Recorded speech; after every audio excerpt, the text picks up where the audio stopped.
Hello and welcome back to the channel Held Dominance. Anthony here. Please remember to like and subscribe, and also click that notification bell if you're enjoying what you're seeing and if you want to see more. Coming up in this episode, a new partnership for Hull FC. And we wrap up round 18 with 3 games results and scorers. Well, we begin today with the news that Hull FC have announced a new exciting partnership with the Nigerian Rugby League Association. The groundbreaking link will be the first in 3 brand new international development centres, and it will form an elite partnership between the Black and Whites and Nigerian Rugby League. This will also see the club go international after setting up several regional hubs across the United Kingdom over the last 2 years. The club's development programmes are currently flourishing in Hull, with record participant levels and a new training hub being announced at the University of Hull a fortnight ago. After seeing the Regional Development Centre in West Cumbria kick off in sync with Whitehaven RLFC, the club hope one in Nigeria will be just as successful. The country of Nigeria is one of the fastest growing areas for rugby league participation, with thousands of players playing the sport. The partnership will see Hull work alongside the NRL to deliver and aid development, education and talent programs across the African continent. The long-term goal is to develop and recruit talented Nigerian athletes and build a clear pathway from the NRLA players into an elite sports environment. There will be regular camps both in Nigeria and in the UK for Nigerian-born players. The club's ambition is to raise the profile of rugby league and the Black and Whites brand, whilst also helping the Nigerian national side. The project will see juniors in Africa wear the Hull FC brand training gear and wear the famous black and white irregular hoops. It is the first of several regional and international hubs to be announced by Hull FC in the coming months, with the club set to announce partnerships in 2 further continents before the end of 2022, as well as the 3 further regional hubs in England. This is another exciting aspect of our long-term strategy, to be at the forefront of youth development and talent ID for the years ahead. James Clark, CEO of Hull FC, explained. We are already seeing the benefits of our time, energy and resources we've invested in our Centre of Excellence programme in Hull, but this is the first time we've expanded beyond our traditional heartland. This is a fantastic opportunity to complement the work we're doing locally, to not only unearth and attract new talent, but to also support the growth of the game and race profile of rugby league in new areas as part of our long-term commitment to develop players and coaches of the future. Hull FC's Category 1 Outstanding Rating Centre of Excellence has made significant strides towards since its formation in 2020, now boosting over 120 Hull-based male and female athletes, including several rising stars who are training with the first team squad, including the likes of Matty Laidlaw and Charlie Sievers, who both made their first team debuts at the Magic Weekend. This year has seen a rapid rise of all the club's junior and development sides. The many various male and female teams under the age of 18 have just lost 3 times this season between them, with the academy squad undefeated, whilst the under 16s and 17s girls squads have both won their representative leagues. This is all part of the long-term vision, and is something Adi Adibasi, a former academy player with Hull FC and now the vice president of the NRLA, is fully behind. We are really excited about this opportunity to work with one of the sport's most forward-thinking clubs to deliver one of the best Centre of Excellence programmes the sport has ever seen, he said. We were grateful to have several clubs at our disposal, but once we heard from James about the plans for the club, the amazing work they're already delivering in their region, and their plans for further expansion, we jumped at the chance to work with Hull FC. I am personally invested in this partnership, having played for Hull FC early in my career and having experienced firsthand of the positive impact this work can have on young people. The club will soon boast some of the best facilities in the competition and an unrivaled education pathway, and we can see the genuine roots through for young Nigerian athletes and students, both migrating from Nigeria and those already based in the UK. This is an exciting partnership that will benefit Nigeria both an elite and development level, as we look to establish ourselves as a significant member of the international rugby league community over the years ahead. Abassi was part of a London Scholars squad between 2000 and 2003, before moving to London Broncos in 2004, which seen him get a loan to Hull FC in 2005, actually not making any appearances. He then played for Doncaster Lakers, before going on to the Featherstone Rovers, where he played 11 times and scored 5 tries. He then moved on to Whitehaven and played 43 times, scoring 32 times, before the London Flyer returned to the London Scholars and played 66 times, scoring 51 times. Still only 36 years old, he retired in 2014 at the age of 28 as he was diagnosed with sickle cell disease, but also struggled with injuries which forced his retirement from the professional rugby league game.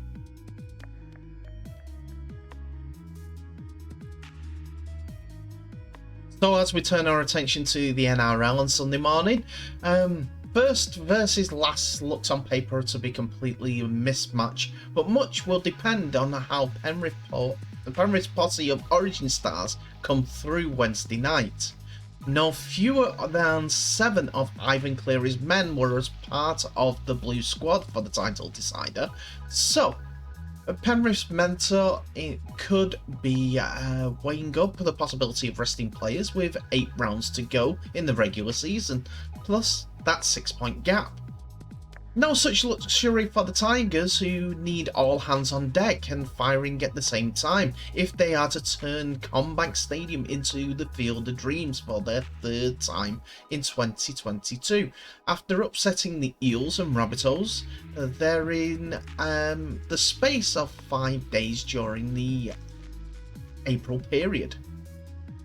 That must feel like a long time ago for the Tigers, who have lost 8 of their 9 since then and parted company with coach Michael Maguire, leaving Brett Comorley to try and salvage something from the wreck for the rest of 2022 before Tim Sheens comes back in charge in 2023. Anyway, let's have a look at the teams.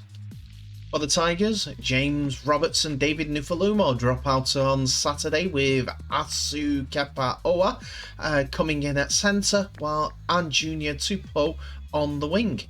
Star playmaker Adam Duihi moves to 5'8", with Jackson Hastings in at lock, while Joe Offengawa moves to prop as Brett Comorley searches for the winning combination.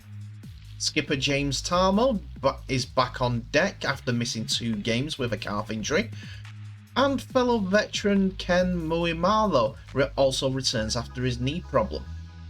Second gamer Justin Matamawa moves into the starting lineup, while Fanua Pole and Luke Garner go to the bench. Stefano Urkatumanu is out with a fractured wrist. Jake Simpson has been added to the bench as a precaution. A change on Saturday was Spencer Leniu dropping off the bench and his place taken by Lindsay Smith. Nathan Cleary, Isaiah Leo, Liam Martin, Jerome Luai, Brian Toto, Stephen Crichton and Apisao Korisao are all being rested after Origin 3, with Sean O'Sullivan and Kurt Falls taking the reins in the halves. Robert Jennings in the centres, Charlie Staines on the wing, Mitch Kenny, Chris Smith and Matt Eisenhuth in the pack. Sony Luke is the new face on the bench in his 3rd career game.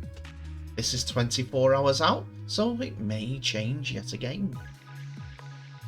And it was Penrith Panthers who came out slight winners, 18 points to 16. After, first of all, Junior Tupou went over on the left wing to score the opening try for 4-0 after Adam Duihi misses the conversion. A few minutes later, it was Isaac Tago who went over for the opening try for the Panthers, which Kurt Falls converted from the touchline after Tago had dived in on the left corner. Billy Army kickout showed his soccer skills as he got on the end of a Sean O'Sullivan kick through, which he kicked past the on-rushing fullback to grab hold and dived over underneath the sticks. Falls had the easy option to convert for 12 points to 4. Adam Duhey got on the score sheets as he went over for a try from a scrum play. He cut from the back and then burst through the gap to score right to the post, which he converted for 10 points to 12 for a half-time scoreline. West then took the lead with 11 minutes to go after Ken Moimalo got on the end of a Jackson Hastings crossfield kick and he wrestled his way over to ground the ball. Dewey added the extras and that was 16 points to 12. But in the 73rd minute, James Fisher-Harris scored. He was a recipient of a great crash ball, which meant that he could just dive over the line underneath the sticks, which Sean O'Sullivan extended the lead by 2 more. And despite an attempt at the long-distance field goal for 2 points, the Panthers came out with the victory, 18 points to 16. The second game of the day saw Melbourne Storm face Canberra Raiders as Melbourne were looking to capitalise on North Queensland defeat yesterday to go back into second place. Consecutive losses to Manly and Cronulla have set the Storm back on their heels, but their hope of returning to home soil can spark a turnaround on Sunday. The Storm have been in and out of sorts in attack, with Cameron Munster missing, and their defence will be causing headaches for coach Craig Bellamy, with 64 points conceded in the last 2 weeks. Canberra had a chance to recharge their batteries with a bye, and they remain very much in the finals hunt with games against the Warriors, Titans, Knights and Tigers still to come. Raiders star 5'8", Jack Whiten may have been unlucky to have missed our Origin selection, but on the flip side, he is fresh and ready to fire against the Storm. For the team news, Cameron Munster has been named to return at 5'8" after COVID ruled him out of Origin, so Nick Meaney goes back into the wing. Harry Grant will also back up after playing for Queensland. Elise Kafusi has returned from personal leave in the USA and comes into the back row with Chris Lewis dropping to the reserves. Hooker Brandon Smith will miss the next 3 games after he was banned at the Judiciary Committee on Tuesday for contrary conduct, basically calling a referee a cheat. Kenny Bromwich has also been named to play this after his ankle injury. Adam Elliott and James Schiller come into the starting side for the Raiders on Saturday, with skipper Elliot Whitehead and Nick Kotrick missing out. Corey Horsburgh has dropped off the bench, and Corey Hawara Nara, Emery Gulla and Albert Hapawate are the new faces on the interchange bench. Marines prop Josh Papali'i has been named and will be monitored after the Origin decider. Jack Whiten was part of the extended New South Wales squad, but he will be on deck for the Green Machine. And it was 20 points to 16 to the Canberra Raiders as the Storm go 3 in a row in defeat. It started well for the Storm as Nick Meaney went over on the 5th minute, getting the beneficiary of a great offload from Kenny Bromwich. Pappenhausen converted from out wide and it was 6-0 to the Storm. Ryan Pappenhausen was injured in a tackle while he was passing out wide. Unfortunately for him, the pass out wide went to Sebastian Kris, and the Raider winger sprinted the rest of the 60 metres to score underneath the sticks. The Storm have confirmed that Pappenhausen will be out for the rest of the season, as it looks like a serious knee injury. There was a penalty for the Raiders, which took their lead to 8 points to 6. After this, James Schiller was the beneficiary of some slip hands from the Raiders to score on the 22nd minute. Fogarty converted, and the lead was out to 14 points to 6 at half-time. After half-time, it was a sin binning for Jordan Rapana that started changing the game. He went high on number 3 for the Storm, their centre, and he was sent to the sin bin and put on report. Harry Grant scored on the 59th minute. While the play was in the bin, there was a sound of a referee's whistle before Grant went over and the players stopped. But the referee gave the try. Nick Meaney converted. This all was after Jerome Hughes did something spectacular from a play. The ball dummied and ran into the corner. And this meant that after the Harry Grant try, that the Storm were in the lead. But a fantastic piece of play on the right wing from James Schiller for his second try of the game. He was coming up to some Storm defenders as they were running towards the corner. He kicked the ball into the in-goal area, ran round the Melbourne Storm players. He was off the field, then got himself back into play and dove on the ball before it went out of the in-goal area. A sensational try. Jamal Fogarty converted, and that was the game. 20 points to 60 in the Raiders' favour.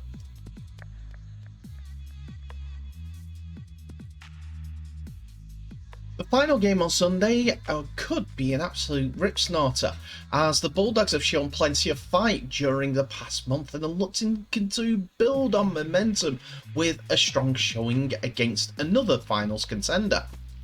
After giving the Panthers a run for their money in round 13, the Bulldogs stunned the Eels in round 14 and beat the Tigers the following week, before going toe-to-toe with the Sharks in atrocious conditions at the CommBank Stadium in a creditable 12-point loss.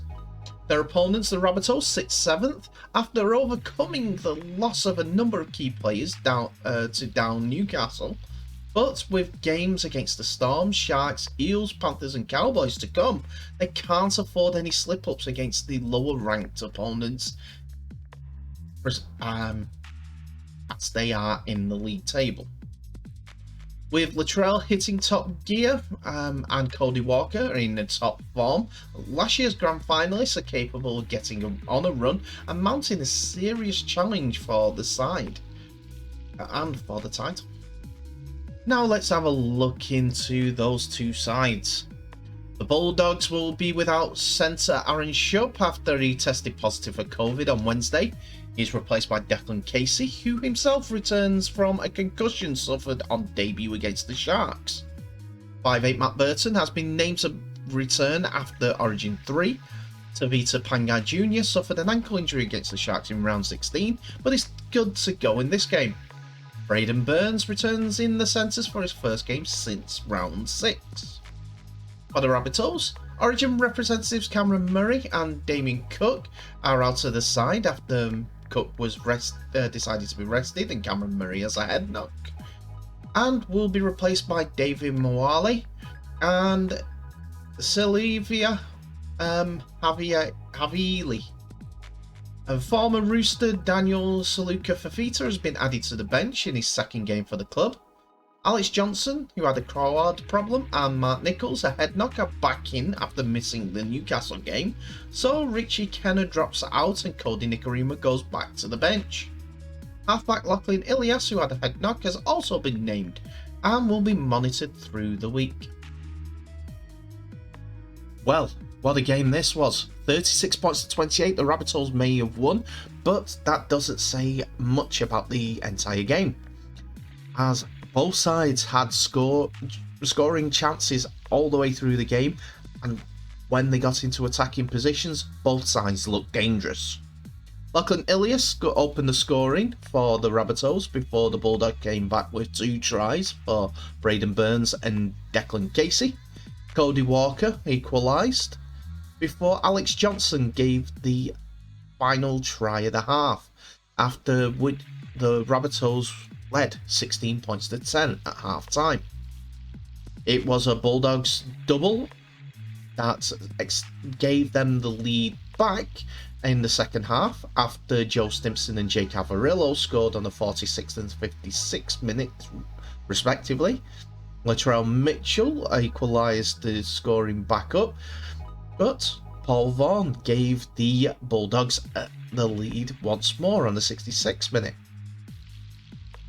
The Rabbitohs then came back after Tavita Tatola scored on the 70th, and Alex Johnson completed his hat-trick with 2 tries on the 74th and the 77th minute. Mitchell converted 4 from 7 for the day, while Matt Burton converted 4 from 5. There was almost a Rabbitohs try at the end of the game, right on the hooter, but the video referee saw that the ball was held up. Didn't matter to the Rabbitohs, they march into the top 8, winning 36 points to 24.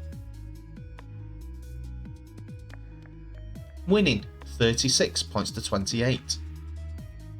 Here is the ladder after round 18. We see the Panthers lead the way, with the Cowboys still in second, as the Sharks now replace the Storm in third place. It's the Broncos and the Eels that tie on 24 points with the Storm after the Storm's defeat today. The Rabbitohs and the Sea Eagles are the last 2 places in the top 8, but then a gaggle of teams, the Roosters, the Raiders and the Dragons, are all on 18 points, waiting for either of the 2 teams above to slip up.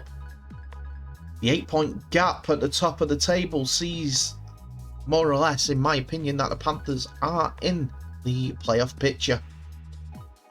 The Warriors and the Knights are next at 12th and 13th in the table, but I don't think they'll reach the playoffs this year. While the Bulldogs, the Titans and the West Tigers are playing for the wooden spoon. And that's it for another episode, ladies and gentlemen. Thank you so much for watching. Please remember to like, subscribe and share this video worldwide, as well as clicking that nice notification bell for any updates on new videos that may be coming your way. Tell me what your thoughts are of today's episode. Souths winning, Storm winning, Storm getting beat, and the Panthers winning. Does that mean that we're getting closer and closer to the real top 8? We'll have to see. There's still quite a few games left, but it more than assures the Panthers being in the top 8 come the end of the season. Tell me what your thoughts are in the comments below, and also of this international partnership for Hull FC. Will it be prosperous for both parties? Do hope so. They're not the only one that's got the partnership, with Salford and Ghana being the first ones this year to forge that link, but it's a bit more substantial in the way that they've set it up. 3 camps already set up in Nigeria by the Black and Whites, and also financial and kit supply, training kit supply, already agreed. It's going to be good. We're growing the game. People are going out of the box to grow the game, but hey ho, you have to do it. Anyway, comments are where you can all comment about it. In the meantime, thank you so much for watching. Please remember to share this video worldwide. I wish you all the best. So please stay safe, and I'll see you in the next episode.